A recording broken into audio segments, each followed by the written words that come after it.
No, I listen to it all the time. I tell all my friends to smack it raw.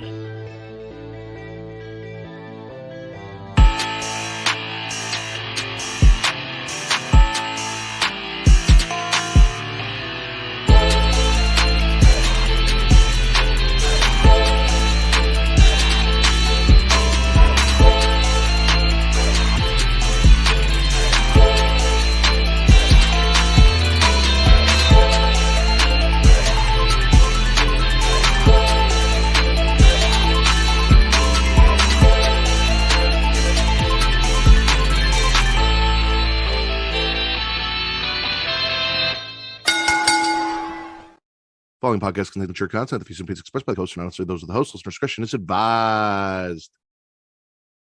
Ladies and gentlemen, welcome to the number one wrestling podcast on Pornhub, the Smackin It Raw Podcast. I am your host, the patron saint of podcast, and the Warden Matt Ritter, and I am here in a monogamous relationship for the first time in a long time, which is something he prefers, with my co-host, the Sultan of Spitter Swallow, Daddy Delgado, the Pornhub puppy and Poppy, my friend Vince. Who's your daddy? Not you. What's up, Matt? How's it going? What's going on? Not much, man. Just chilling. Enjoyed a pleasant Saturday evening of playing Spider-Man 2 on my PS5. Completely forgot that there was an AEW pay-per-view, by the way. I thought it was Sunday, so I have no idea what happened on the pay-per-view. Which shouldn't be. We're not going to talk about that anyway. Like, we'll talk about one thing from the pay-per-view, but like, we're not smashing our past in full gear. So, what Swerve Hangman? No, that's not what we're going to talk about. We're not quite at news and rumors yet. I've got some news and rumors. So, all right, cool. We know who the big signing is. Ronda Rousey. It was not Ronda Rousey. All right. Thank God. So you were playing Spider-Man. Yes. Travis alerted me early yesterday morning that Final Fantasy 16 was on sale on the PlayStation. Ooh. So I went and picked that up for about $42 and got That's into not that bad. late last night, early this morning, and then again while Zoe was sleeping, and then again after she woke up from her nap when I just left her. I was trying to leave her with Kate, and she came down and watched me. So I've been playing my way through Final Fantasy 16, enjoying the shit out of that so far. Okay, all right. So when did you pick it up today? I started playing it when I got home from work last night. Okay, gotcha. So I got it yesterday, downloaded it. It was ready to go, hopped on about 11 o'clock last night. Okay. So around when we normally be recording on our usual Friday nights. Well, it's no longer our usual Friday nights. It hasn't been for a long time. No, I know. But what would have been our Friday night? Yeah. So instead of recording the podcast, you got to jumpstart a Final Fantasy. Now That is correct. I also kind of wish I was doing that instead of here, but like we got a show to do. So I mean, it's good. It's good shit. Vince. Yes. Twitch.tv/Creation World. Yeah, that's a banner we usually have over here. And the reason that we have that banner is because if you go to twitch.tv/Creation World, it is free if you have an Amazon Prime subscription to give us a sub. You get a sub with Prime Gaming that you could link to your Twitch account every month. It costs you absolutely nothing because you're already paying for Amazon Prime. Give that to us. I'm done telling you to give it to your favorite content creator because fuck it, I'm your favorite content creator. I get topless for you. I flex for you. I talk about fucking sucking and licking and sticking and all sorts of fun shit over here. I'm your favorite content creator. We talk about sucking, fucking, licking, and sticking, all those things. Yeah. So give it to us, give it to me, give it to Travis, give it to Vince, to us. give it to us, give it to us hard. Also you can go to youtube.com/Creation World, where it is free to like, to subscribe, to comment. Vince, what does that do? Boost. It helps the algorithm boost. It helps boost the algorithm and helps us find new listeners. Something and like that. Katie, what am I? Subscribe to YouTube because Matt's a whore. That's what the comment says if you're listening, because she's in the chat. I am a whore, and I want to be shared with every member of your family, your extended family, your friends. I want to be in their ears the way that Vince wants me inside his ass. That is Pause. what I need for you to do for me. So share me with as many people as possible because I love being shared. My wife is not a huge fan of me being shared, but I am. So do that. And while you're doing that, flick the bean. Little notification bell up top. Get notified every time we go live Monday through Fridays for the Creation Conversation. Next week is Thanksgiving, so it'll be a 3-day week. You will get me and Will on Monday and me and Bridget on Tuesday. But we will have Thursday, Friday off. So you'll get 3 days of us next week. But not only do you get Smackin It Raw every Saturday at 11 p.m. Central, midnight Eastern time, like you are right now, tomorrow, because it is every other Sunday, and tomorrow is the next every other Sunday after the last every other Sunday, you get Getting Offed, where me and the core four, if everyone still shows up, and Will, Katie, Reek, and Just, and Will, are all going to sit down and we're going to watch a shit ton of old B-movie horror trailers and smash or pass these based on the trailer. I'm assuming most of which they have not seen the movies for. So it's going to be a good time to see how they feel about these movies just based off an old school trailer. I've got a huge fucking list. We're gonna have a good time with it. So come watch us smash and pass tomorrow night and watch some trailers live, youtube.com/creationworld or twitch.tv/creationworld. Yes. I guess it means it's news and rumors time. Now, normally I'd be like, Katie, do your thing, but Katie's, Katie, do your thing in the chat. Well, she sent me some stuff. She did. She still wanted to make sure she was on her job. So Backlash will be May 4th. May the 4th be with you in France because fuck America and all of our bullshit and the fact that we get everything. Start spreading the love overseas. Rey Mysterio apparently had a torn meniscus, had to get knee surgery. I don't know if you saw that. The nude photo Pussy shoot? running wild in the Delgado house. Oh, it always is.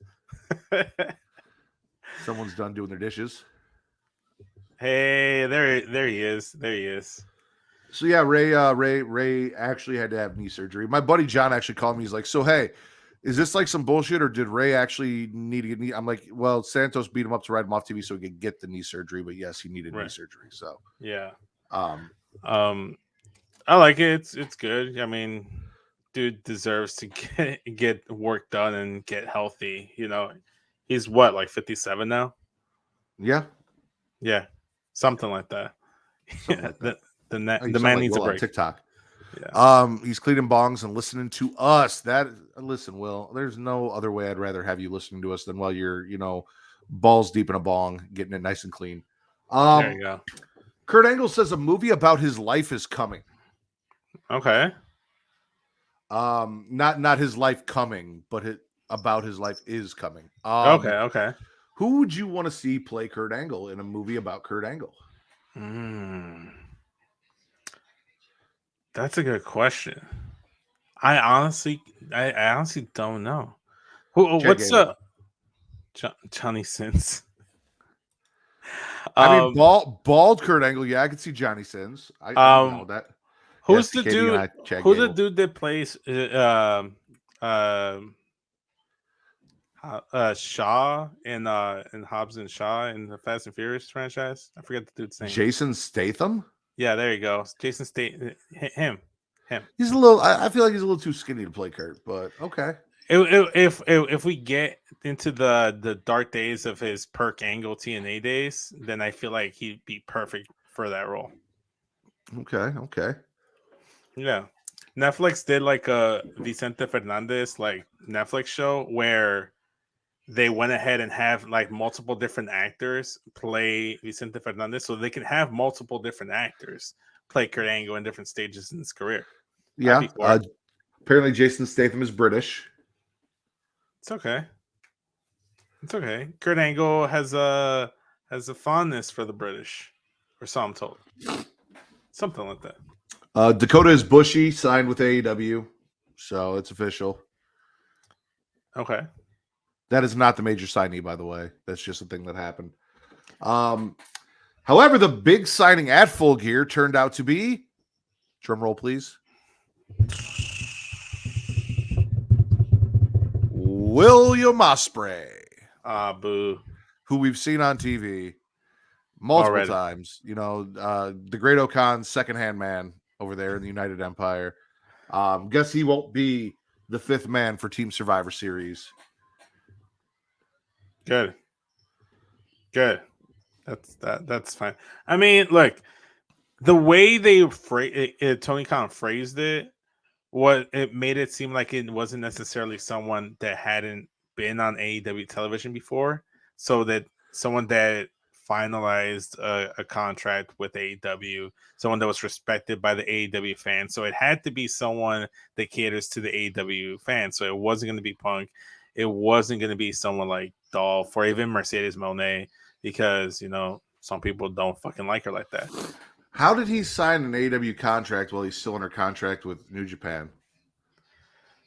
Who will not be wrestling for AEW? Is that not contract tampering? Never mind. Yeah, more than likely. Yeah. You're a sports fellow, Vince. Yes. What's the Big 12? The Big 12 is that's mostly football. So like I don't American football. Okay. But isn't it like a big football thing? That college football? That's all I know. Apparently, WWE is partnered with the Big 12. Yes. And the custom title will be given to the MVP of the final game on December 2nd. Okay. All right. Yeah, I saw that. Tony Khan got a promise ring from Will Ospreay. A promise ring. Oh man. I mean, but still, that's still technically tampering, because you can't have conversations until the contract is up. Okay. Yeah. I can hear your pussy meowing, Vince. All right, does that late at nights. And last but not least, the man that Solo Sikoa throat fucked to oblivion, Juan Cena, somehow will be doing a talk show. Apparently, it's probably already recorded before he got throat fucked. It's going to be called What Drives You, and it will be on Roku. It'll be 8 episodes, and it'll be Cena driving around and talking about cars with celebrities. Oh, that's cool. No, it's not. I'd watch that, man. I wouldn't. I would. I give 2 fucks about celebrities and their cars. Depends on the celebrity. If No. it's Snoop Dogg off the smoke, yes, I kind of want to see. Don't give a fuck about Snoop Dogg talking about cars. The only person I want on that show talking about cars is Dominic Toretto, as Dominic Toretto, not Vin Diesel. Dom Toretto, because I need to know about how he sent cars to space and shit. Like, I need Dom's thought. That's it. All right. Fair enough. He got the blessing from New Japan to explore options, apparently. Oh, that's cute. So, like, they had an amicable breakup, and they're like, hey, you know, if you want to find other partners, this and that. And he goes to Tony, and he's like, Tony, I'm in the middle of a split up, and it's kind of serious. But when things are over, you're the one I want to be with. And gave him a promise ring. So, okay. Still, I mean, it's whatever. I mean, like the interest, like what Seinfeld did. Yeah, the interest from WWE side is still like interesting, because I'd be curious to see what he could do in WWE and what that would look like. But in AEW, it's more or less what we've been seeing. It's a safe bet. We'll see. I mean, Jay White, the last New Japan Pro Wrestling guy to come over to AEW, and he was in the main event of Full Gear tonight, challenging for the world title unsuccessfully, but still, he was there. Spoilers. I mean, people should come in here knowing that there's going to be spoilers. Well, I told you we're not talking about Full Gear, and here you are talking about Full Gear. I said one thing, and the one thing was Will Ospreay. And then what did you do? You said number 2. You and my 3-year-old follow instructions the exact same way. I mean, you should know this. You should expect nothing less from me. You know what I do expect from you, Vince? What? Spit or swallow. Ooh, my favorite part. Okay. So where do I start? Do I start with the main thing that I think normally at the tip, and then you work your way down the shaft? You end with the balls. Usually I like to blow my load all the way at the beginning. You can cup them while you're working on the shaft, though, until you get to them. Seems like you kind of perfected the technique there. I have. Okay, so I'm just because I know it's gonna bother you if I do multiple spits and or swallows about them. So I'm just gonna swallow everything Judgment Day and everything Judgment Day adjacent from Monday Night Raw. From the Raw opener with Team Cody being interrupted by Judgment Day that leads into the little scuffle into the tag match between what was it, JD and Dom versus Sammy and Seth. In between that little scuffle, JD took a bullet for Damian Priest, took a spear from Jey Uso. Got his cut. I didn't know they were a biker gang, but apparently they are. Yeah. So then the backstage segment, like Rhea and everyone's like, yeah, JD deserved it. If it wasn't for him, he took that hit from you. He's the one banged up now. And then, like, if he didn't, then you wouldn't be 100% in the main event. And Priest finally embracing JD McDonough. JD is in JD. I love to see it. I'm all about it. And then the big swerve in the main event, once we actually got the tag title match, Drew motherfucking McIntyre came out, stared into Jey Uso's soul, Claymore the fuck out of him, cost him and Cody the tag titles, then shook hands with Rhea Ripley. Rhea Ripley. Because he acknowledged the real leader, despite what Damien said earlier in the night. Oh yeah, I almost forgot that. That shit was funny. I've got it here. Listen, you finish yours and then I'll run down mine. I got details. All right, bet. So yeah, all that was really well done. I'm liking what they're doing with Judgment Day leading into Survivor Series, which I secured my tickets this morning, by the way. I'll be in attendance for sure. Really? Because I've been telling people you were going. Oh, I was gonna go. It sound like you were gonna go regardless. So I was gonna go regardless, but I just wanted to let everyone know and let you were gonna go without tickets. I was gonna get tickets regardless, but I've got the tickets finally today because we found some tickets that were actually pretty good. They were like the last row on the floor seat by the ramp, so we'll be like the first row in front of the stage, holding up a Get Your Podcast sign. Yeah. Look up for that. So I've got Cody, Jay, Sammy, and Seth are all in the ring. There's a little tension between Cody and Seth because Cody beat Seth repeatedly and then said, hey, your title's not good enough for me.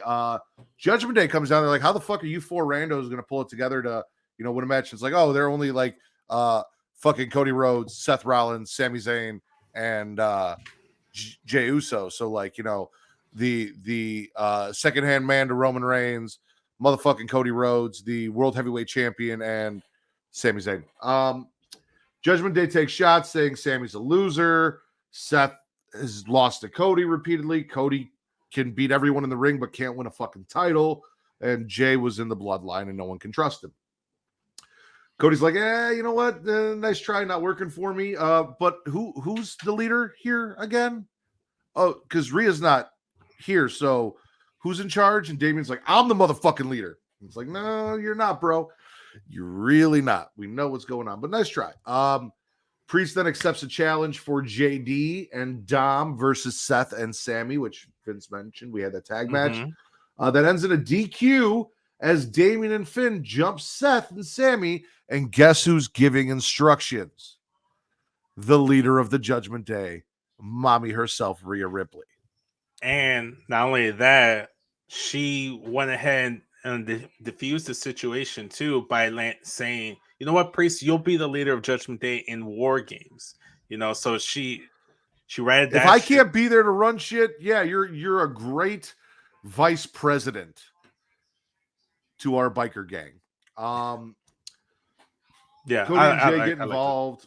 Mm-hmm. They try but can't keep up with these four separate. Adam Pearce finds his balls and bans everyone involved in War Games from the arena, which would technically include our main event tag team match, Jay and Cody versus Finn and Damien. But because he said anyone involved in War Games gets banned from the arena. He didn't say except for whatever. But hey, look, he found his balls, started yelling at people, kick people out. Rhea then loses her shit, and Pearce says, frankly, my dear, I don't give a damn. Then tries to ban Rhea from ringside, but Zoe interrupts, questions if Rhea is spreading herself a little too wide for everyone. But Rhea said she can handle all the loads. But he said at home, just sad having to hear that being said on TV. No load is too big for mommy to handle. That's what you want to hear. Damian makes JD official after taking one for the team, as Vince mentioned. Drew also shakes hands with Rhea and makes it official at the end as probably the fifth man for their Survivor Series team. And it's probably going to be Randy Orton on the other side. I really hope it's Randy Orton because I hope it's CM Punk. I know it's not, but I do. Look, I want to watch everyone lose their shit. Well, you're going to watch me lose my shit. I'm going to be like in a bad way. Like all the people, oh my God, I can't. And I just want to sit there and be like, okay, TC Fontaine. Thriving off of negativity. I see you. Fucking right. Well, it's CM Punk too. So like I kind of just want him to show up and kind of like one up everything that AEW has been trying to do ever since they booted him out of the company. It'd be great to see him back. Tweeted Daddy's home. I'm about to lose his spot. I don't know about that. I did see that WWE was once again hinting and making references to his Broken Dreams theme song that he had back in the day. Dude, I really need y'all to get off this fucking theme song's dick. No, I really do. It's fantastic. I want them to make a Judgment Day version of it.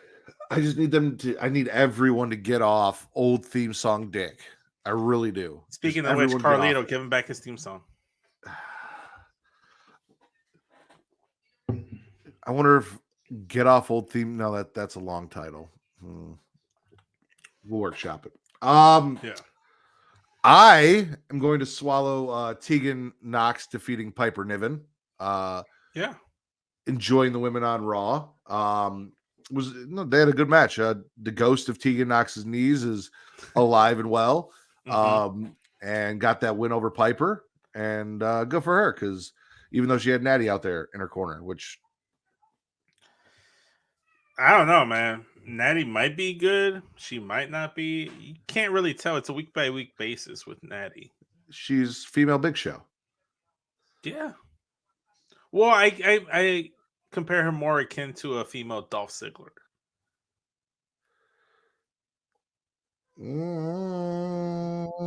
They always put her to start off feuds with people. They always book her as a baby face, and then like 2 weeks later as a heel. They always go back and forth. Katie's like Natty is just always there. Yep. Hope he doesn't bring back that theme song. Natty's just always there. Yeah. You don't like good things, Jesus. That's what that is. What you got next, Vince? Spit or swallow? I'm gonna stick to Raw, and I'm gonna swallow Ludwig Kaiser defeating Tommaso Ciampa. Because fuck this version of DIY. I started this narrative last week. I'm going to continue this narrative until they win me over. But Ludwig Kaiser got the victory with the help of Giovanni Vinci. And I'm glad that my boy Giovanni got some praise from Gunther.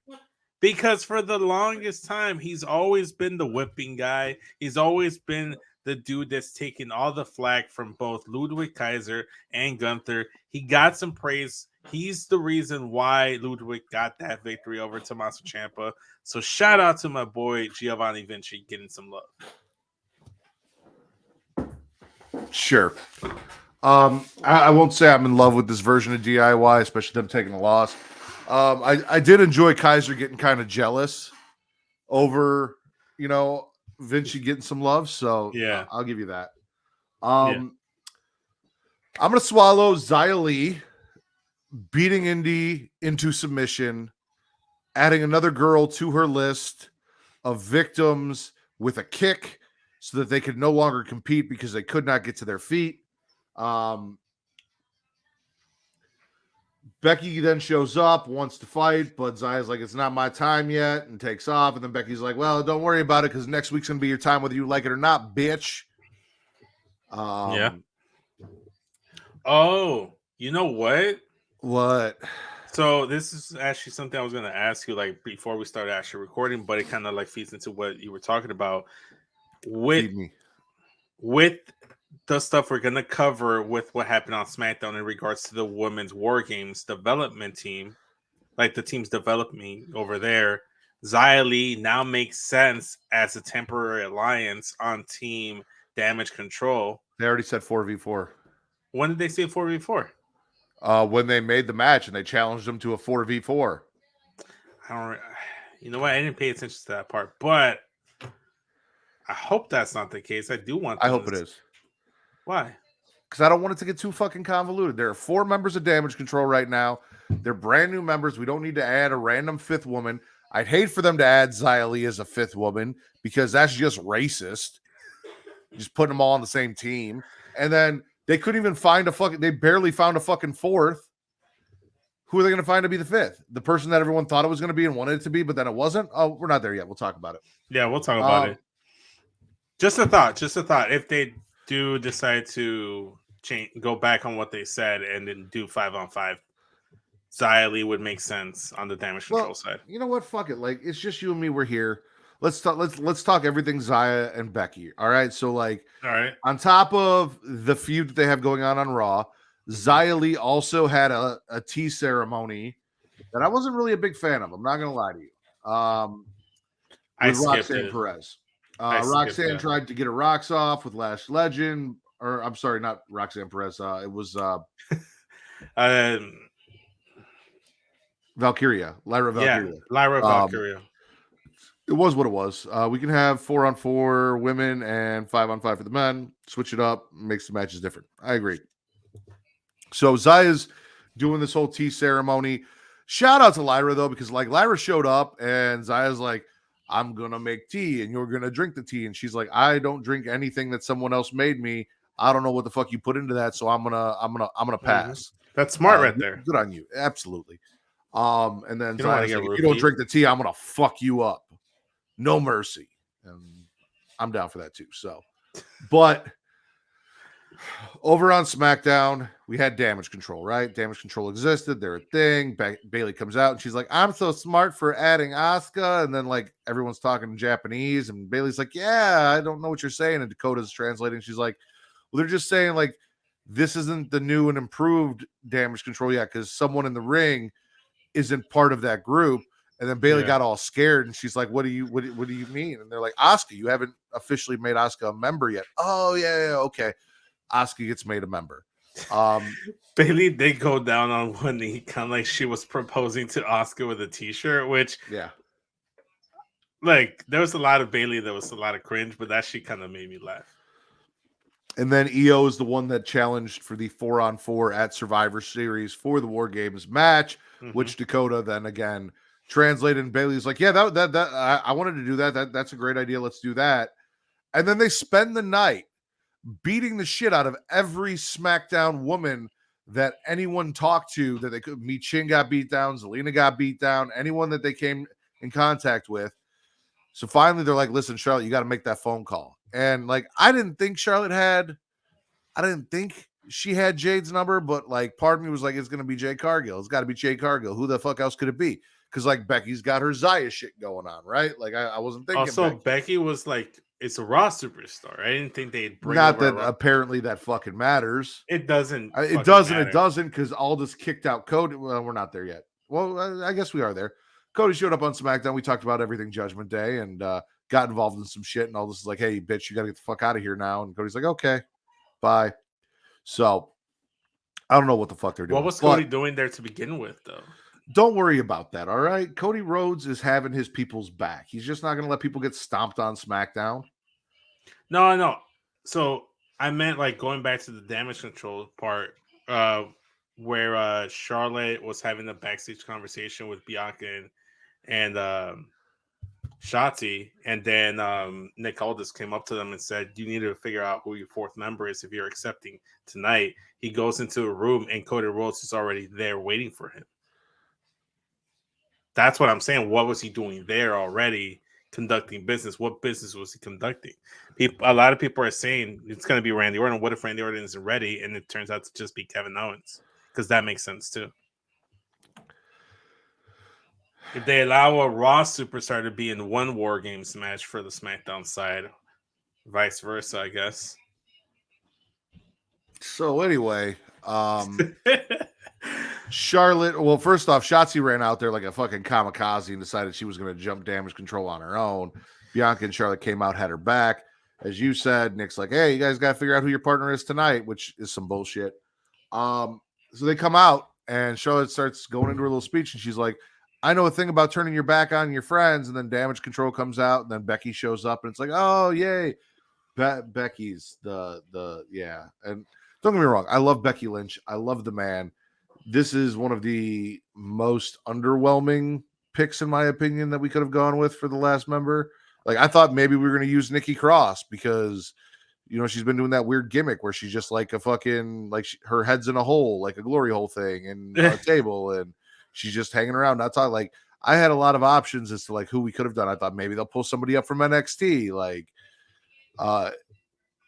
outside of Natalia Neidhart, Becky was my least favorite option for this. And I get it. And you sent me that TikTok with Becky like actually accepting it. And that actually made it a little better and a little more funny. And I enjoyed that. But like, I get it. Like, Asuka has issues with blah, blah, blah, blah, and Bailey and like turning on people, this and that. So like, yeah, I'll bring my friend in that I turned on. Okay, but I don't know. I wasn't feeling it. It just like is Becky the biggest name they could have gotten outside of a Jade Cargill to be in that spot? Probably yes. Was it the best option? I don't know. I did not see it coming. I did not expect it. I was sure as hell they were gonna do like an NXT call up or like a one night only type of NXT showing, or like I don't know. Like, I thought that both Mia Yim and Selena Vega being attacked meant that both of them were going to be added, and then now Damage Control had to find a fifth member. So I don't know. I'm still swallowing Damage Control, like the opener, like them attacking Mia Yim and Selena, and especially the ending with Becky Lynch being revealed. Like, at this point in time, I'm going to be at the show. Becky Lynch is going to be there. Becky Lynch is a big star. And this is coming from a man that's been very critical of Becky Lynch. I'd want to see Becky Lynch live and in person. So I'm okay with it. If I wasn't in attendance, I'd probably not like it as much. Okay, fair enough. Vince, spit or swallow? Let's see. Speaking of people turning their back on other people, let's swallow Santos Escobar's presentation, his promo. We're gonna ignore the Spanish translation on Twitter. I loved the Spanish translation on Twitter. That was fantastic. And hey, listen, Santos co-signed it. So like he co-signed it. And it's like people are like, did you even see the full video, Santos? And I'm like, look, I'm not one to sit here and say whether or not a man gets a pass or not. I would like to believe he doesn't get a pass. Tune into Young Kings Wrestling this week, and you'll know the answer to that question. Were you on Young Kings Wrestling again? No. Oh, I'm just shamelessly plugging Young Kings Wrestling just because. Fair enough. Yeah. But yeah, swallowing the promo, I thought him coming out to the old Legado theme song was great. The suit, the presence. This is old classic Santos when he first started. And the guy we knew he always was. Exactly. You know, I've been saying he was this entire time. Listen. Well, did I want to believe the best of him? Yes. Were you ultimately right about his true nature and intentions? 100%. Should I doubt you going forward? Probably not. Will I doubt you again in the future? Probably I will. But besides the point, yes, I love the segment. I thought it was great. The LWO Fallout too. Like, you had like Cruz and Joaquin and Selena watching backstage in the monitor. Yeah, like Jesus was saying, Dom was right. Santos Escobar giving props to Dominic Mysterio. That was cool to me. I personally enjoyed it. No, I'm not saying you can't enjoy it. All I'm saying is I said some things about this man time and time again. And while I'm not going to say he was wrong for what he did to Rey Mysterio, I don't even disagree with them. I mean, that man said, I hope that you get an infection and you lose your leg. They got to cut that shit off. Like, bro, that line was so savage. I sat there and I was taken aback. I gasped. Oh my! Now, yes. Me and Santos healed some issues when he showed up for the Don when need be. But where I do take issue with Santos, Okay. is the way he handled Zelina and what he did to Legado. Because I told you he left Elektra down there on purpose. And it was some shady shit. And I said that he left the whole team down there for like a month before he came and picked up 2/3 of them. Yeah. And I said it was on some shady shit. And you're like, no. He's not like that. He's not like that. Then he's just like, hey, listen. You can come. You can stay here. You can be my bitches. Or you guys could ride with Rey Mysterio and his fuckboy shit over there with Carlito. And they're like, I can't believe you did that to Rey. Like, I thought, but, and he's like, all right, you know what? I never needed you. I don't need you. Fuck you. Bye-bye. And they turn around and Santos just starts beating the shit out of his boys, Vince. Crazy. It's fucking wild. It's listen, there's gonna slowly build up Santos. He did up. kidnap them too. He also did kidnap them. Like, listen, whatever. Santos looks great. He's looking like a bigger star. I think right now, just that promo alone, I feel like puts him at the tier, or if not slightly above, where Grayson Waller, and Austin Theory are in terms of heels ranking on SmackDown, slightly right below Bobby Lashley. He's slowly moving up the rankings, and this is going to help. I just want good things to happen for Santos, the person, the wrestler, because he's a great talent, and he's an actual like guy that can actually cut his own promo. He never really needed Selena. He's nothing against Andrade, but he can cut English promos. Oh, Andrade's got someone now. Yes, he do. But that was great. I love their it set up a match with Carlito at Survivor Series. I didn't get to see Rey versus Santos at Survivor Series, but this is a nice what's the word I'm looking for? Consolation prize. Thank you. I appreciate you helping me out there. But yeah, this is gonna be cool. I really wish it was the old theme song for Carlito, because god damn it, I love it. But this is gonna be a good match. That's gonna be a really good match. Carlito versus Santos Escobar. This Survivor Series pay-per-view feels like NXT TakeOver War Games, like the 2 big War Game matches and 3 really good solid matches in there. Carlito confirmed spitter, so he's good with the Smackin It Raw podcast. Maybe confirmed spitter could be the title for this week. Let's write it down. Let's make sure, put it in pen. I'm all for it. I'm swallowing it for the fact that I was right all along. That's all that is. You just like being right, and that's okay. Love being right is my favorite thing. My next swallow is for Katie. Okay. I'm swallowing Alpha Academy and the Creeds slowly kind of becoming one thing.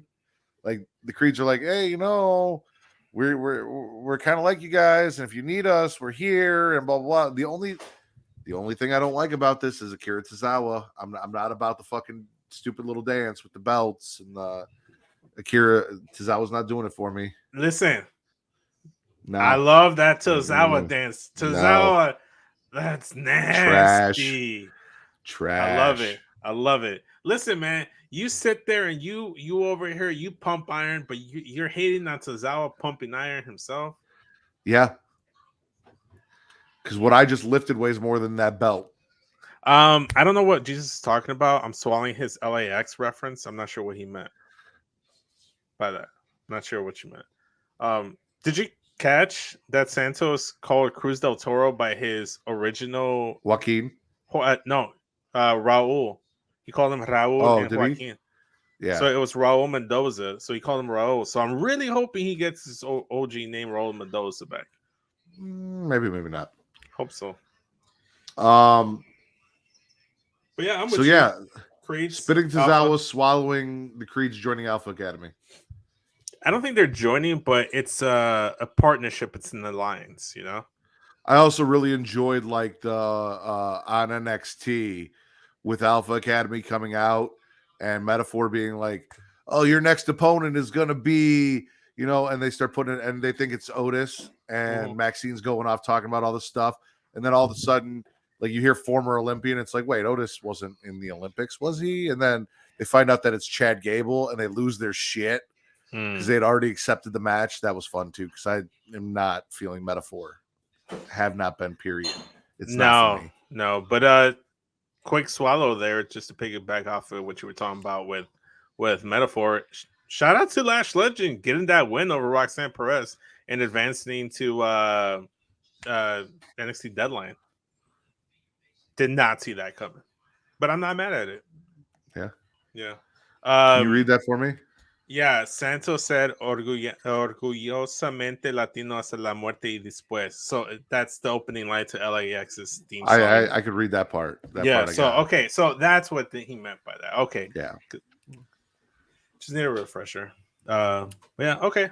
I feel you. I like the Creeds interacting with Alpha Academy. It feels right up their alley. It feels better than New Day interacting with Alpha Academy. I will say that. Let's spit or swallow. I am gonna go ahead and swallow more Latinos, and I'm gonna swallow the match between Dragon Lee and Axiom. That was a really good match. That power bomb reverse into a power bomb like sunset flip power driver, whatever the Axiom hit Dragon Lee with, fucking crazy. It was a really good match. They're really doing the thing where they're slowly building up Dragon Lee and putting him up with other athletes with a similar wrestling style, or that can help complement Dragon Lee. Obviously, the first match was with Dom. Showed out, impressed. They called him up to the main roster. He's done some tag matches here and there, but when he's done singles matches, it's been with the likes of Cedric Alexander and an Axiom, and slowly showing out. And he's a player. Obviously, he wanted to go in there and he wanted to like get revenge for Rey Mysterio. He wanted honor Rey Mysterio. That's one of his idols. That's one of his heroes or people that he looked up to in the business. He's a player that I would like to see incorporated into this LWO drama that's happening. Well, he clearly everything he's doing is to get his hands on Santos because he's team fuck Santos. So, I mean, I'm on teams fuck Santos too. I'd fuck Santos, man. I mean, did you see the man? Looks fantastic. I don't think that's how he meant it, Vince. Oh, I don't think that's how he meant it. Oh, I mean, could you blame him? Dragon Ball Lee's out here like, nah, you can't beat up on the second greatest mass wrestler of all time like that. Yeah, second greatest, because shout outs to Sheamus, wherever he's at. Didn't mean to point to the sky like he's dead. I just meant like shout out to him. Like shout out to Sheamus up there, wherever you are. We love you. Haven't seen you on TV in a while. What happened to that boy? Oh man. But yeah, Dragon Lee Axiom, really good match. Like what they're doing. I've heard that from you. I heard that from my buddy John. When I heard Axiom was in it, I tuned the fuck out because I am not an Axiom fan. I get that. I understand. I hate that gimmick. I always have.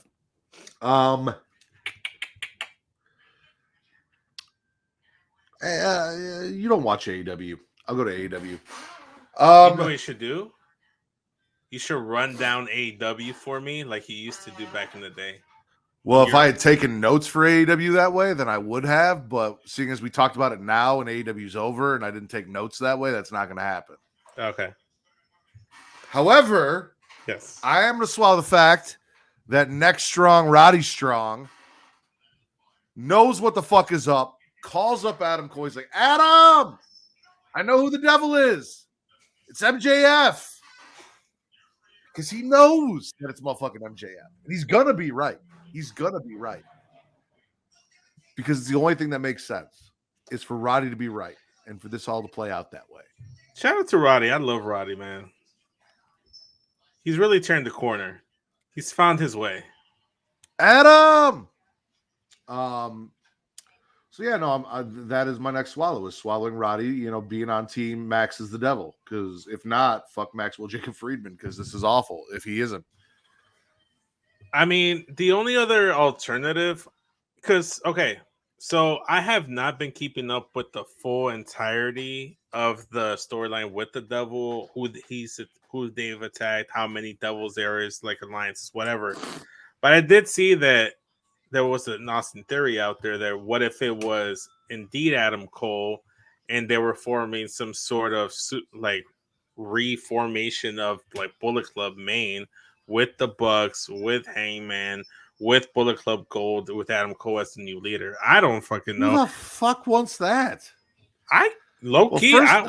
First and foremost, I love me some Hangman Adam Page. The Bucks don't fuck with Hangman right now because Hangman made them lose their 6-man tag titles. Like, yeah. I am Team Bucks right now, even though they didn't really do shit. Because fuck Kenny and his alliance with Jericho. Yeah, fuck that shit too. But no, we got the Golden Shower Club. That's good enough. We don't need more Bullet Club bullshit. I love Bullet Club, man, and it could be a thing where, like, do you though? Do you still? I love what Bullet Club was. I don't like where Bullet Club is right now. Just like I love. Hey, look, it's like loving the Jordan Bulls, but hating what the fuck they are now. You want to? I would not agree with that statement, but okay. I miss the Jordan Bulls. That's when you actually cared about basketball. It's the only time you cared about basketball was when the Michael Jordan. The only time everyone in Chicago cared about basketball. Exactly. That's where I want us to. He was in Space Jam. How could I not? That's true. Shout out to Space Jam. Vince Spit or Swallow. Where was I? Let's see. Oh, let me go ahead and I'm gonna swallow the triple threat tag match to determine the number one contenders for Judgment Day's tag titles next week on Friday Night SmackDown live in Chicago. Winners ended up being the Street Profits. Shout out to them. They got that win.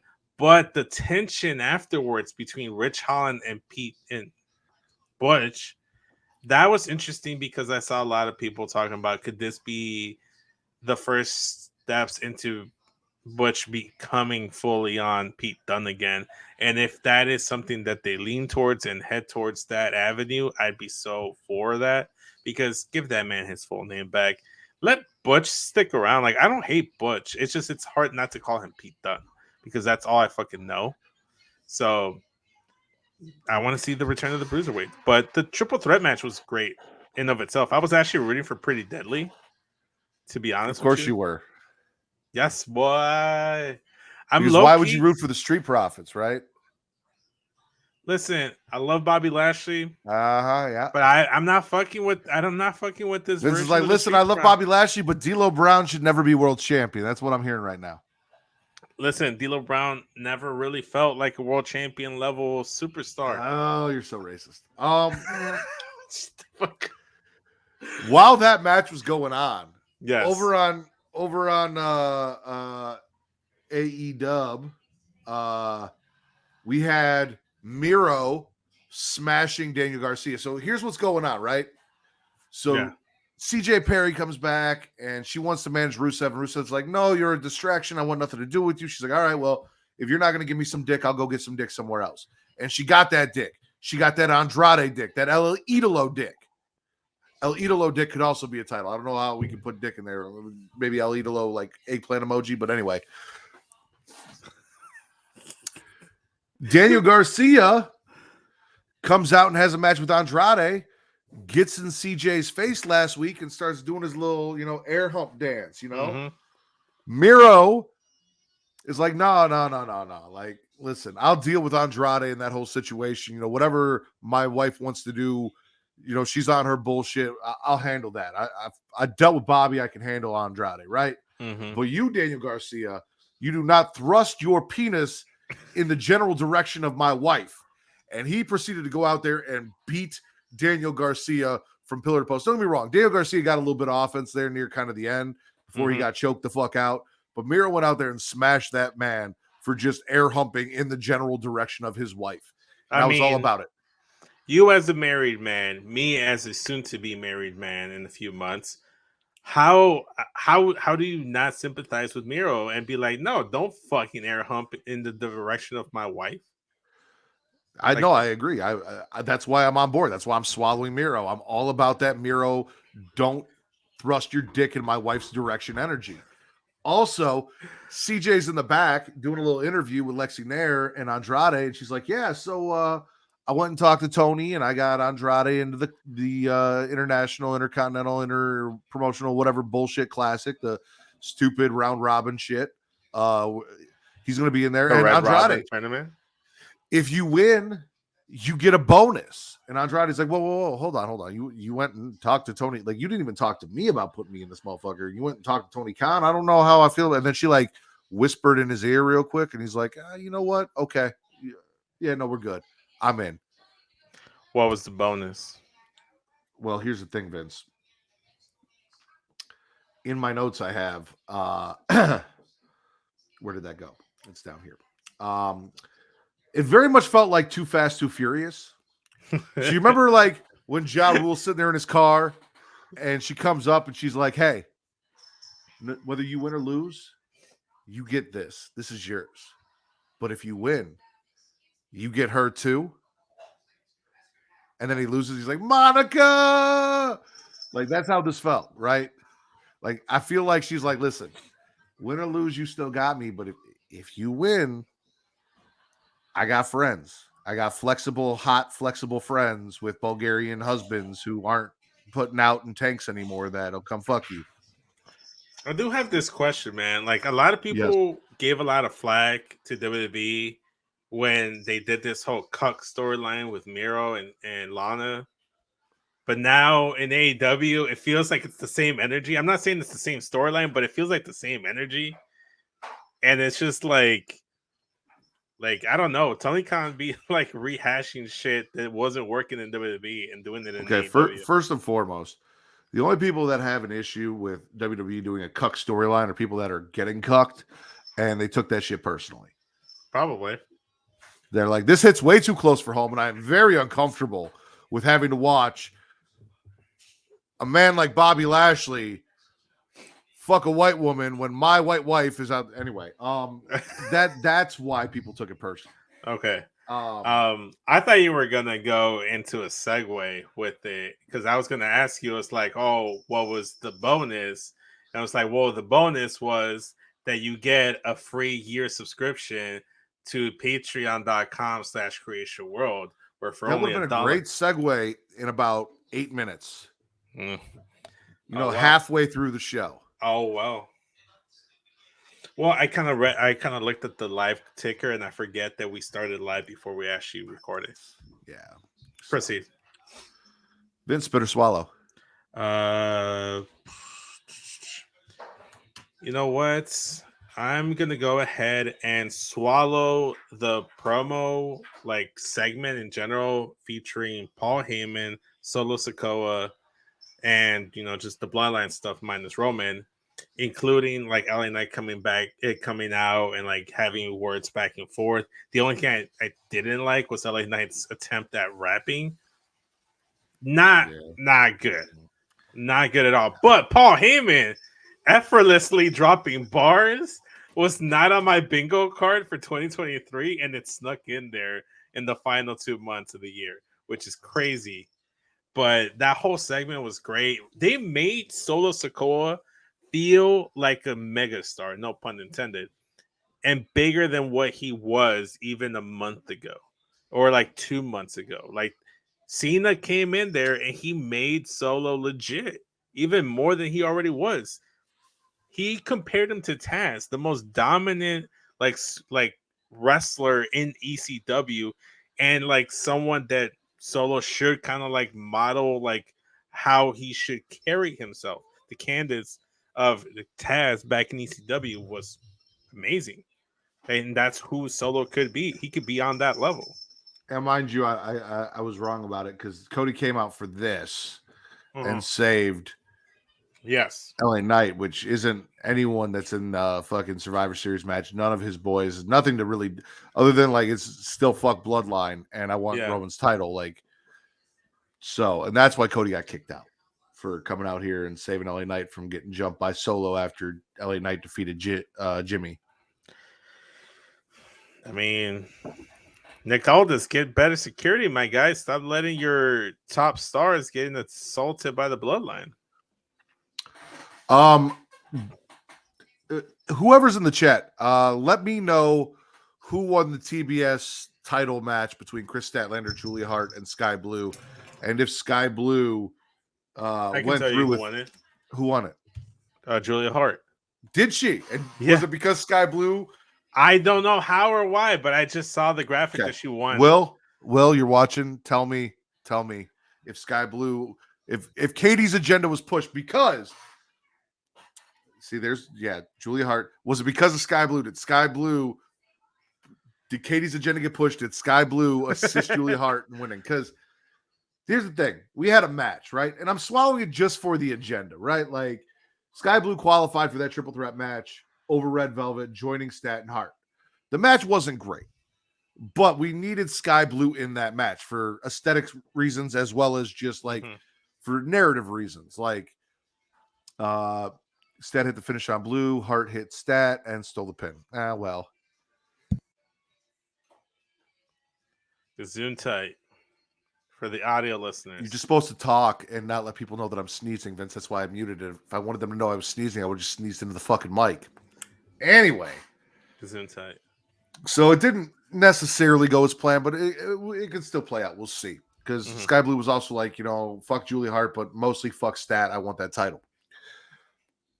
Julia Hart as TBS champion is fucking fantastic, and that is swallow worthy as well. Yes. So I'm gonna smash Julia Hart as TBS champion. I see what you did there. Yeah, I'm with you, man. It was all good shit. Like they're taking chances on some of the women talent, which is great to see. They did that with Statlander. They've done that with various other talents as well. Let's see what Julia Hart can do with the title. Yeah, let's see what Julia Hart can do with the title. I'm with it. I love Julia Hart and her big fucking hat and her whole thing. And yeah, I'm a big House of Black fan. Speaking of which, Vince, spit or swallow? Let's see. I am gonna go ahead and swallow the Shinsuke Nakamura video package. This is like the third week in a row where like he keeps making reference to this person. Oh, very similar to the whole Aleister Black come pick a fight with me, come knock on my door type of promo, but executed perfectly for Shinsuke, for this heel character. It's raising Good a lot of words, because I thought you were going to say something dumb there. I thought you were about to insult Aleister. No. Aleister did as great as anyone could given shit material.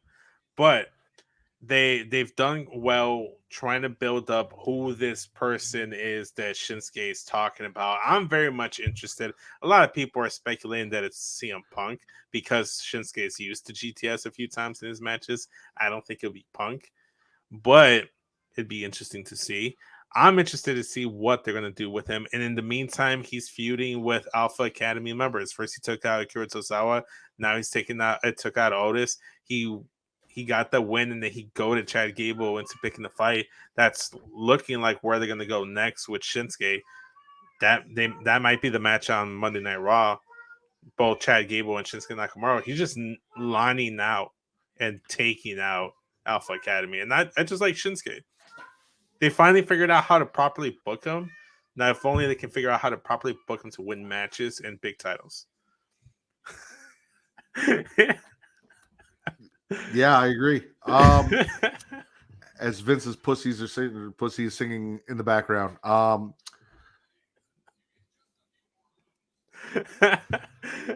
Will, since you're here and you're doing this for us, who won the women's title match, Sheeta or Tony? Let me know in the comments. I would hope it's Tony. Well, because I'm swallowing Mariah May learning why you never meet your idols, especially in black and white. Glad we found something for Luther to do. Fuck yeah, Tony won. Fucking timeless Tony Storm, baby. Timeless Tony Storm is the best thing in that women's division. Hold on, Vince. I'm going to send this to you. Okay. I don't know if we can make this our thumbnail. What did I do with it? Where'd it go? Send it on Twitter. I will send it on Twitter. Yeah. But anyway, timeless Tony Storm won. Mariah May is there meeting her idol. I said I'm really hoping for like Mickie James, Trish Stratus to come out of this WrestleMania vibes with the stalker and all that. But like we found something for Luther to do, so like good for him. Also, Tony defeated Emi Sakura on Rampage or Collision. I think it was Rampage, who is the one that trained Hikaru Shida. It was a good time there. She used a few really cool moves from some old wrestlers. And Timeless Tony Storm got the win. So I am also going to smash AEW Women's Champion Tony Storm. Love that for her. And big swallow for that whole build. That's one of the things I've been really enjoying that AEW did. They've been doing some really good stuff with that Timeless Tony Storm stuff. I don't really be watching the show like that, but I see the segments and I see the programs and I see all the other stuff that they're doing, the storyline stuff, the outside the ring stuff, and I really much like it. I like what they're doing. This Tony's really leaned into it, and I'm happy she's found her niche because I felt like that was something she's always needed. Was like a good character to seek her teeth into, and that was this. Going back to what you were saying about Luther, I don't think anyone really needs Luther to be doing anything. They could just like release him, and I think nobody would. Hey, listen, he's already. What I'm saying is he's on the payroll. We found something for him to do. So like, cool. Or stop signing works. people to the payroll and not having them do anything. This works. Like it works. I'm not against it. Right. So yeah, everything Mariah and Tony winning the championship. Shout out. Good shit. Vince, spit or swallow. Let's see here. I am gonna go. You know what? It's not a swallow, it's not a spit, it's kind of like a gargle that Chase U lost the NXT tag team titles to the Don and Channing Stacks Lorenzo. Hold on, back up. How'd you start that again? I said it's not a spit, it's not a swallow. No, it is. It is a swallow. You're incorrect. It's a huge swallow. Your new two-time NXT Tag Team Champions, the Don and Channing Stacks Lorenzo. I will say the story throughout this match was really good because I liked how Andre Chase just looked like he hadn't slept in weeks, and then you have the Chase U fan section, the student section, slowly leaving one by one, and then that's causing Chase to get distracted. Kind of like throughout the whole match, he's trying to get the crowd. Try to get the Chase U section and get behind them, but he just can't. What you doing over there? What's this? Oh, this would be the Sicilian flag that we are waving in victory for the family. I can't stand you. But there was a lot of D'Angelo family stuff on NXT. How did you feel about it? Like this new I don't know. How do you think I felt about it, Vince? You loved it. Dude, I fucking loved it. I love that Andre Chase is under investigation. Okay. I love kind of not knowing what he's under investigation for and theorizing about it. I love that a lot of the Chase U students were leaving during the match because they have lost faith in Andre Chase. I'm also very curious about what I believe to be the newest member of the family. I really want to know who she is. She tells the locker room that, listen, you guys can all want a shot at the Don and Stacks, but next week the family's going to celebrate. They got a championship win. They got to celebrate. Like, I need to know who this chick is. I need to know more about her because she's family now. I don't know anything about her, and that's usually the best way to introduce a character in wrestling is when you have no idea who this person is, because then you don't have expectations for them. It'd be one thing if, like, let's say it was a Candice LeRae that had like an indie wrestling background and like backstory to her and lore and fandom, and then gets thrust into this. Her name is Adriana Rizzo, and that is all he knows so far. That's all we need to know right now. That's all we need to know right now. We'll find out when we're supposed to find out, and not a second sooner. But yeah, the Chase U versus the Don and Stacks was a great tag match. I loved it, despite the results. I was really hoping Chase U would retain the titles, but it serves the story more for them to lose the titles? I will say part of me is kind of hoping that we find out that Andre and JC are fucking because she showed up and saved Andre from the paparazzi there as he was trying to leave. And like Thea gets really upset. Like that would be a nice little as the world turns twist to the days of our lives that we've got going on here. So yeah. Andre and JC fucking would be fantastic. I mean, props to Andre Chase if that is indeed the case. All right. Swallowing everything Samoa Joe, MJF. You let me know that MJF won the main event.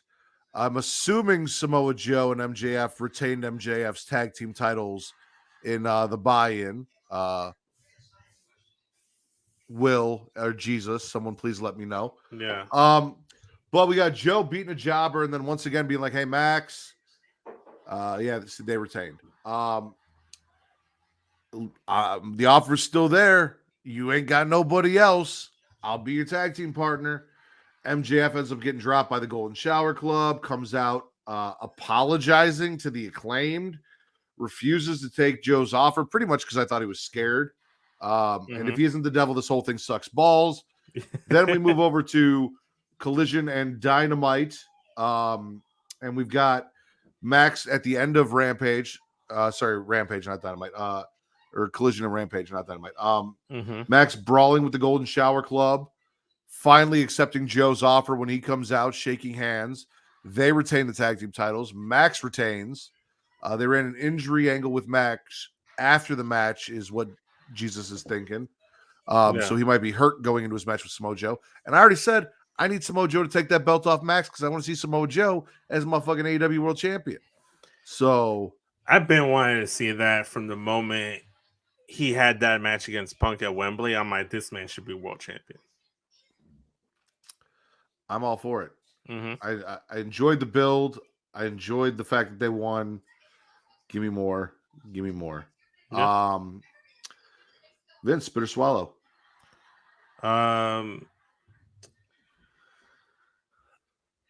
We loosely talked about it, but I'm gonna circle back to it. The whole promo battle between Zoe Stark and Rhea Ripley was really well done. I'm liking what Triple H is doing with the women's division over on Raw. He's slowly building them up. Yes, sometimes with the matches, the crowd isn't all that receptive, but you got to build up these talents so that they start caring about them. And I'm telling you right now, I've never cared more about Zoe Stark in like who knows how long, because I didn't care that much about her when she was in NXT. When she got called up to Raw, I was like, okay, cool, whatever. I thought she was an interesting person to be paired up alongside Trish Stratus. But ever since she left Trish Stratus' side, I talked about it last week, she's been coming into her own. This is a great match, and it feels like a takeover type match that would be set up between Rhea and Zoe Stark, someone that you don't really see get put in that scenario under the Vince McMahon regime, but Triple H believes in and wants to test the waters and see what she can do. And they're slowly building up more stars in that Raw women's division. So I'm just swallowing it because I thought the interaction was very well, like we talked about earlier. And it was a good build. It was a good build. Okay. It was after the tag title match that they ran the injured angle. Still won injured. I like I said, I put Zoe over earlier in calling out Rhea and all of that. I've enjoyed the shit out of Zoe. I was kind of down with her and Shayna being a thing. I'm down with her doing her singles thing. You shouted out Young Kings Wrestling earlier. We know TC is all about those Vegas talent, even if they're pieces of shit like Matt Riddle. So happy to see a non-piece of shit Vegas talent get some shine over there in WWE. Yeah. I'm gonna swallow Christian Cage opening up Collision, cutting a promo on Darby, basically being like, hey, if you ever need a daddy, I'll be your daddy. And then telling Beth to make sure that the kids come close and watch his match because he is going to break Adam's neck and he wants the kids to see it. I don't know what the fuck has gotten into Christian in AEW, but this man is on a whole nother fucking level. I'm all about it. Between did he break his neck? Jesus, did he break his neck?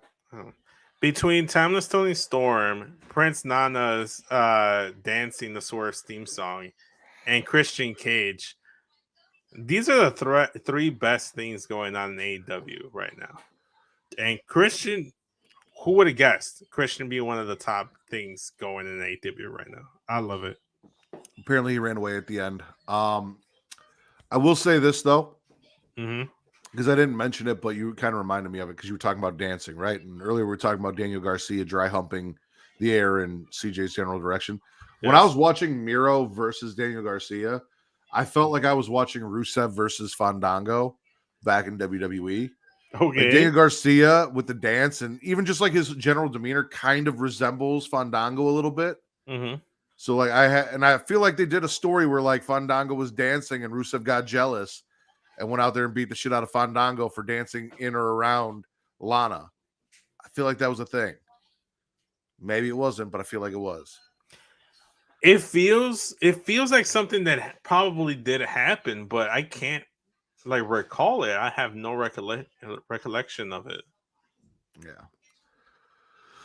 Yeah. All right. What was that me or was that you? That was me. Zoe, and then I did Christian, so it's you. Spit or swallow. It's me. Okay. Oh, wait. Actually, before you spit or swallow, because I got all distracted and I should have done this about 12 minutes ago.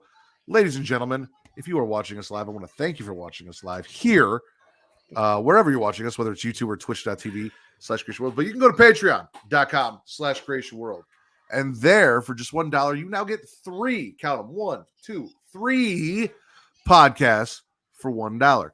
You get Return to Wrestling with me and Travis talking old school WCW, including our latest episode, which is Spring Stampede 1998.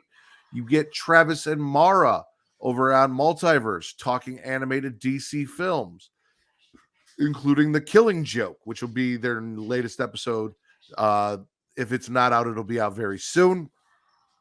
And now, the debut episode of If You Have to Ask, featuring me and my wife, Kate, doing an Am I the Asshole podcast. We had a great time. I want you guys to go check it out. I'd love some feedback, what you guys like, what you didn't like, what you want to see more of from that, how we did. So please go subscribe to that $1 tier and get that. And, you know, if you're like, hey, you know what? Actually, these guys are great. I'd love to give them a little bit more. We have higher tiers. You know, you click that link, you'll see the tiers and what we offer. Everything in that $1 tier is available in all the other tiers. But you click that link, you go check it out. One of those tiers will get you this show ad-free. 0 ads, nada, none, nothing.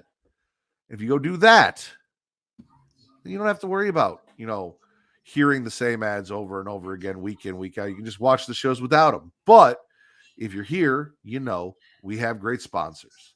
We've got sex toys. We've got dog leashes and dog food and all sorts of things. And we've got energy drinks to help keep you up late at night to watch our motherfucking shows. So without further ado, once Vince removes that banner, here is a message from Travis and our sponsors. Spice things up in the bedroom, then it's time to check out Adam and Eve. Because you see, Adam and Eve is the leading adult toy store that offers a wide range of products to help you explore your sexual desires. Whether you're looking for something to use solo or with a partner, they have everything you need to satisfy your cravings. From vibrators to lingerie, bondage gear to lubricants, AdamandEve.com has it all.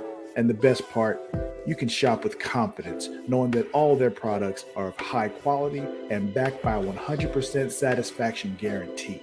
That means whether you bought a dildo, sex swing, penis ring, vibrator, anal sex toy, bondage toy, couples toy, lube, or accessory, you can get a refund within 90 days if you're not 100% satisfied. No questions asked. And right now, as a special offer to our listeners, Adam and Eve is giving you 50% off almost any item on their website. That's right, 50% off. And if you act now, you'll also get free shipping. So go to adamandeve.creationworld.com and use the offer code erotica at checkout. That's erotica at adamandeve.creationworld.com for 50% off almost any item and free shipping. Don't wait. This offer won't last very long. The link is in the description. Attention dog lovers. Are you looking for high quality products to spoil your furry friend? Then you need to check out dog.com. Because you see, dog.com is the go-to online store for all your dog related needs. They offer a huge selection of dog food, treats, beds, and more. Plus, they have products for all types of dogs, from puppies to seniors and everything in between. And the best part, you can shop with confidence knowing that all their products are made with your dog's health and happiness in mind.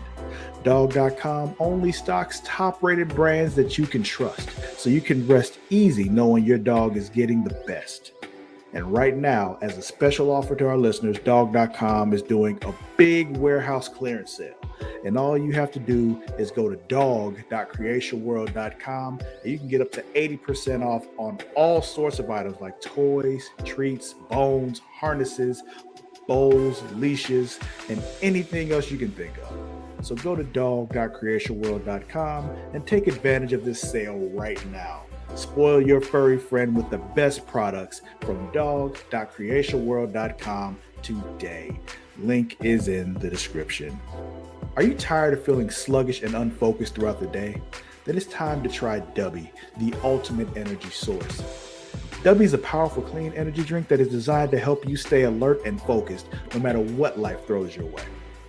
Whether you're a student, a busy professional, an athlete, or especially a gamer, DUBBY can give you the boost you need to take on the day or the night. It also contains important aminos and vitamins that canned energy drinks simply don't have. And the best part, DUBBY is made with high quality ingredients and is completely sugar-free, maltodextrin-free, and is keto-friendly. So you can enjoy the energy boost without any of the crash, jitters, or angst that comes with traditional energy drinks. Simply mix DUBBY with water and you'll have a delicious, refreshing energy drink that can help you power through your entire day. And with a variety of flavors to choose from, including Galaxy Grenade, Beach and Peach, and Dragonade, you're sure to find one that you love. So go to dubby.creationworld.com and order your DUBBY today. And for a limited time, use code CREATIA at checkout to get 10% off your order. That's CREATIA at dubby.creationworld.com for 10% off. Try DUBBY today and feel the difference. The link is in the description. Vince, spit or swallow? I'm going to go back to NXT, and I'm going to swallow the fact that Trick Williams was the other wrestler that advanced to NXT Deadline. He defeated Joe Coffey. The match wasn't what it was whatever, but it was more or less Trick getting that win. Him advancing, them trying to advance the Trick Williams, Carmelo Hayes storyline. I still don't trust Melo, man. I still don't trust Melo. I know Katie doesn't want it to be Melo, but I know it's fucking Melo. That man is guilty. And I know Trick knows it. I just hope he doesn't get Bayley'd or he doesn't get Rey Mysterio. I was gonna say, do you want it to be Melo because of what happened with Santos? Are you jaded now from what Santos? Oh, I'm jaded. I'm fully on expecting you to like next week to like stab me in the back and replace me with Will or replace me with some other Mexican. I've already replaced you with Katie. What are you talking about? Replace me again for the replacement of Katie. No. Yeah, no, I'm with you on that. I also kind of feel like it's got to be Hayes. Like this Lexus King thing ain't gonna work for me. No, that being the outcome is gonna be lackluster.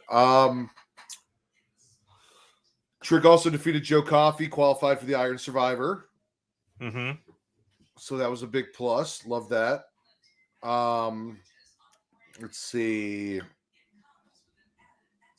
I'm going to swallow Powerhouse Hobbs bragging about taking out Big Show. This man says, I'm big, I'm black, and I'm jacked, and anyone can get it. And that needs to be his shirt. Wait. That's a possible title. Would you say big, black, I'm big, jacked. I'm black, I'm jacked. Anyone can get it. There you go. That's one right there. Yeah, he was bragging about taking out Big Show in the I'm spitting that whole fucking match. Like, it was Powerhouse Hobbs and the Callis family, which I am a fan of, and Don was there by his side, versus Jericho and Omega and Ibushi and Big Show, and they all came in dressed in suits like fucking Wish version of fucking Evolution or Reservoir Dogs, whatever the fuck they were going for. I wasn't feeling it. However, Hobbs did smash Big Show, slammed him on a fucking car, took him out. Paul White's gone. So I'll swallow that. I'm swallowing that. All right. It's not bad. I don't got much else, but I will say I did love the interaction and the mutual respect that for some reason was cultivated on NXT between Baron Corbin and Dirty Dom Mysterio. I have no idea why I like this so much. They were just like, they were just jerking each other off backstage. Basically, it's like, oh man, yeah, you're great. I got your back if you ever need me. Yeah, I'll get you off. Whatever. It was great shit. It was all in the detriment of Wesley. He got the pin there. He got pinned there by the end of the days. To this day, one of the best finishers ever. But yeah, I don't know why. I like it. I was not expecting to see a Dominic Mysterio Baron Corbin, but there's mutual respect there. A lot of people are respecting Dominic Mysterio this week, Baron Corbin and Santos Escobar included. So only that interaction, man. I knew I needed that, but I loved it. Dude, Corbin's got to do something because otherwise, this whole Young Kings Wrestling said this whole fucking NXT thing and revamping his character, it's all been a fucking waste. Like, what the fuck are we doing? What are we really doing here? I thought we were getting somewhere where they were repackaging back into the Lone Wolf, but it's not. Uno, dos, tres, cuatro. That's how many I have left. 4 things. You might as well list them off then. I'm going to swallow Lash Legend qualifying for the Iron Survivor. I swallowed that already. That was one of my early swallows. I didn't hear you talk about Roxanne Perez and Lash Legend. Mentioned them. I mentioned them earlier. You mentioned Metaphor, and I'm like, you know what? I'm going to snowball and piggyback off of that by swallowing the fact that Lash Legend beat Roxanne Perez. Because of Kiana James. Yes. Yeah. So I was not expecting Lash Legend to get the win, but that was surprising and good for her. I'm happy for her. And you even nodded in agreement. That probably happened, but I don't remember it. Because I didn't erase it off my notes. 5 men. Swallowing Gigi Dolan versus Ariana Grace because Gigi Dolan and Ariana Grace were in the ring together, and that's enough of a swallow for you. Did you have that, Vince? I had that. I didn't say that already? Okay. I didn't say that already. I saved that one for you because I knew you're Gigi Dolan and you love your Ariana Grace, so I was going to steal that swallow from you. I wasn't going to mention the Don either. I'm surprised it took that long. There was a lot of AEW. There were 3 shows of AEW that I had to cover that you didn't watch. So I still have 2 things from AEW. We could have just skipped AEW. No, we couldn't. I watched all of it. I'm not watching all that shit and then not talking about it, Vince. And I had SmackDown on one and Collision on another, and I was watching them simultaneously side by side. You could have skipped Collision. I was doing it. I was doing the damn thing. And then I watched Rampage right after. I had 3 hours of AEW on a Friday night. Swallowing the Kings of the Black Throne, Malachi and Brody, getting a win. And then later on, we had a match between Cash Wheeler and Roosh, who are 2 of the guys. It was a singles match, but they're both in tag teams who we're going to be completing in the Fatal 4-Way ladder match. Starks and Big Bill are out there. They fuck up the match. Malachi and Brody show up. There's an all-out brawl. Preston Vance is out there. A bunch of shit. There was a little stare down between fucking Big Bill and Brody Lee. Brody King, not Brody Lee. 2 different Brodys. Brody King. And then they went for ladders, all that, but everything House of Black in general, Kings of the Black Throne, getting to watch them on Collision felt good. I got Miro. Mm-hmm. I didn't get a match, but I got a Julia Hart, Chris Statlander fucking Sky Blue promo package. Okay. I got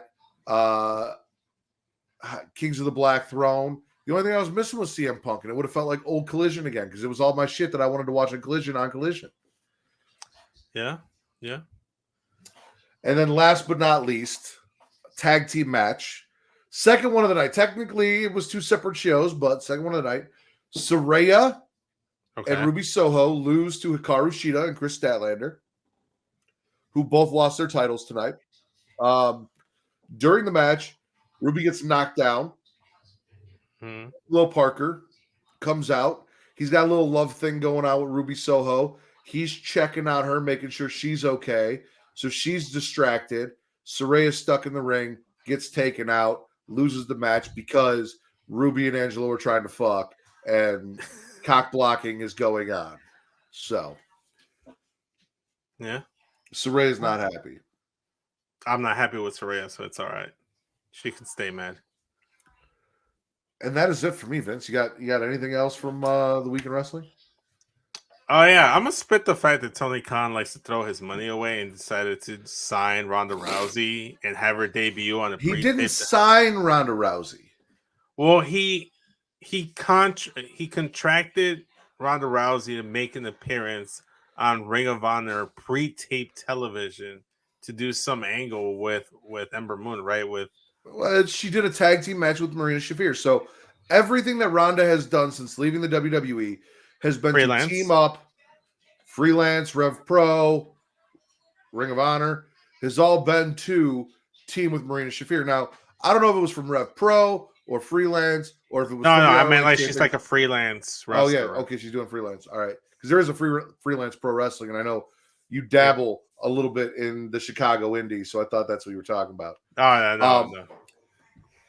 My thing is, though, like, I saw some of what she did with Ember Moon in that match, and she actually, like, I saw people like, where the fuck was this in WWE? Like, so, regardless of my feelings about Ronda Rousey and the fact that I don't watch Ring of Honor, I said it before, I don't give a fuck what Ronda does as long as it's not on TV where I have to watch it. So, like, fair enough. I'm not watching ROH. I'm not going to spit you going to ROH. Go do your thing and wrestle with your friends. Have fun. You keep that. I have a severe allergy to these female wrestlers wrestling barefoot. You got fucking Marina Shafir out there. You got fucking Valhalla out there. So it just grosses me out. There's something about it that just seems dirty, and I'm not feeling it. Like, and it's not like a Solo thing. Like Solo, I feel like he has feet hygiene, very good feet hygiene. But I don't know about. I've always been against Matt Riddle out there with his bare ass fucking feet. Yeah, like, I'm not a fan of wrestlers wrestling barefoot. Even my boy Rusev broke his foot and put some boots on. You know, like had to. It is what it is. So this isn't like a female wrestler thing. This is just wrestlers in general wrestling barefoot. At least Solo tapes his feet up, so there's like some coverage. Yeah. It's almost like wearing ankle socks. Is that Matt doesn't have a feet fetish. I do not have a foot fetish. I'm not a foot person in any way, shape, or form. I don't knock you if you are. Do your thing. Like, more power to you. Get those feet pics. And sell them if that's your thing. At Patreon.com support that. /CreationWorld. I'm not feeling it. So you take Marina Shafir and her fucking bare ass, nasty ass feet over to ROH with Ronda Rousey, keep her off my TV, and I'm happy. I'm good. And if she's doing cool shit with Athena, that's great for Athena because Athena deserves more recognition. For sure. I mean, if it gives a positive spotlight onto Athena, but it honestly just feels like he just signed it just to like he just had her appear just to have her appear. And it's like, why throw in like I may not like Ronda Rousey, but I feel like you and I both can agree that she does have some sort of draw power or some drawing ability in general because she's a name. She's a name. People are going to see that Ronda Rousey shows up somewhere. People are going to talk about it, regardless of how I may feel about her. Her showing up on a pre-taped episode of Ring of Honor, like, feels like a waste of your money. And I really do feel like this man needs a financial consultant. And that's what I'm really spitting here is the way Tony Khan just throws his money away. Fair enough. Or his dad's money, I guess. Let's do a real short. I just pulled up the results. Let's do a real short smash or pass on just the results of Full Gear. I love it. Let's do it. Kingston defends the ROH championship against Jay Lethal. Retains the ROH championship against Jay Lethal on the 0 hour. Smash Pass. that. It's fucked. Wait, what? I'm passing the fact, not that he won. I'm just passing the fact that this was a fucking match. Oh, I'm Jay Lethal didn't win, so I'm smashing that. Claudio Castagnoli defeats Buddy Matthews. Oh, that probably was a banger match. That was probably a killer match. I'm a smash that because I'm probably gonna go back and try to watch that. It says the match did nothing to further any ill will between the BCC and the House of Black, but it did provide fans a preview of things to come later on in the main show with great in-ring action and a quality win for Castagnoli, even if Matthews could have used the victory more. Then we got the ROH World Tag Team Championships. MJF and Samoa Joe retain over the Guns. Smash. I'm a pass just because I don't really care for Max having the tag titles right now with Samoa They're the Joe. ROH tag titles. Who gives a fuck? I don't care. I don't care to see it. So I'm a pass. Give it to the Guns. They're a national tag team. Adam fine. Copeland, Mhm. Darby Allin, and Sting defeat Christian Cage, Luchasaurus, and Nick Wayne. Pass. How dare they put an L on the greatest, MILF Hunter. On the MILF Hunter Christian. Come on, man. And the Wrestling Dinosaur. Come on. Yeah. Come on now. How dare you give Darby a win? AEW International Championship, Orange Cassidy versus Jon Moxley, with Orange Cassidy retaining the title. Apparently, Bleacher Report gave this an A. That adds up. I mean, it's Mox, it's Orange Cassidy, so they probably had a really good killer match there. I'm gonna say smash just because that is a match I'd probably go back and watch. Like if it was on the card, I'd actually sit down and watch and wouldn't skip it. Unlike that 6-man tag match we just talked about. We've already smashed this. Timeless Tony Storm, your new AEW Women's World Champion, defeats Hikaru Shida. You can smash it twice. Oh, I definitely smashed it twice. They gave the match a C+. Don't care. Timeless Tony Storm's champion. That's all I need. She's the best thing going. Just mentioned by me, the ladder match for the AEW World Tag Team Championships. It is Roosh and so they're what are they called? Los Ingobernable. La Facción Ingobernable. Yeah, LFI. Versus Ricky Starks and Big Bill, who are your tag team champions, versus FTR, versus the Kings of the Black Throne, with Starks and Big Bill getting the win over LFI, FTR, and the House of Black. Big pass. I do not give a fuck about Big Bill. I feel like they've really squandered Ricky Starks. I'm not... granted, I don't know what he's doing currently, but it just felt like the moment they took the titles off of FTR, it felt like an odd, weird move, booking decision wise. And to this day, how dare you be friends with CM Punk? I mean, Ricky Starks is also friends with CM Punk, so it's kind of true. That's fair. Yeah, it's like how dare both of you be friends with Ricky Stark with CM Punk.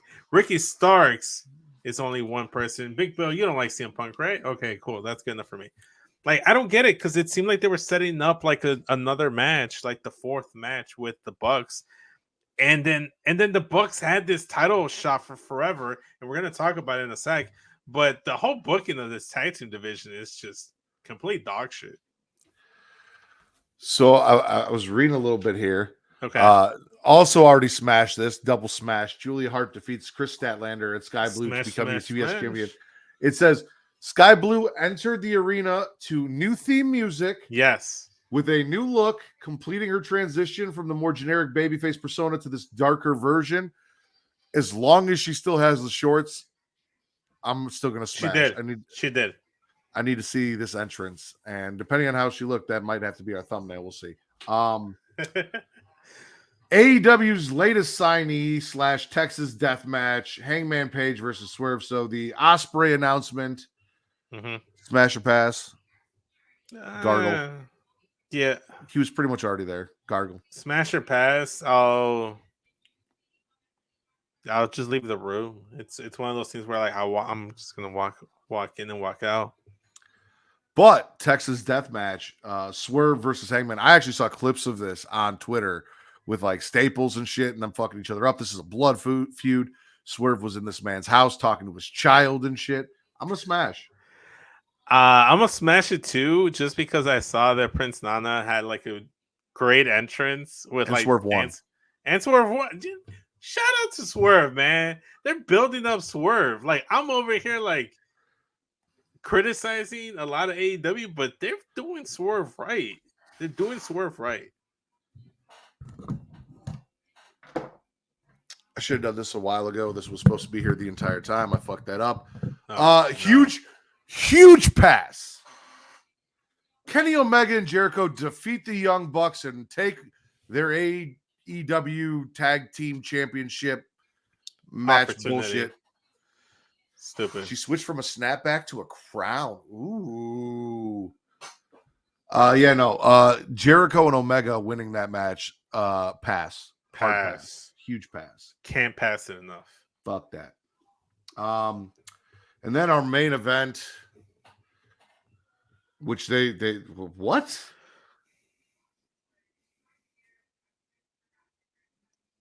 Yeah, I was a little confused. Is this right? It says AEW World Championship match, Adam Cole versus Switchblade Jay White. Due to injury, MJF was unable to compete in the main event and defend his AEW World Championship against Jay White, so his best friend Adam Cole stepped up and competed in his absence, despite also being injured and having recently undergone surgery on his ankle. MJF drove back to the arena a la Stone Cold Steve Austin in a Vince Russo fever dream, hit the ring to defend his title. Okay. I was like, Adam Cole did not. That's what they had it advertised, and I was confused. I'm like, how the fuck is Adam Cole defend the title for MJF?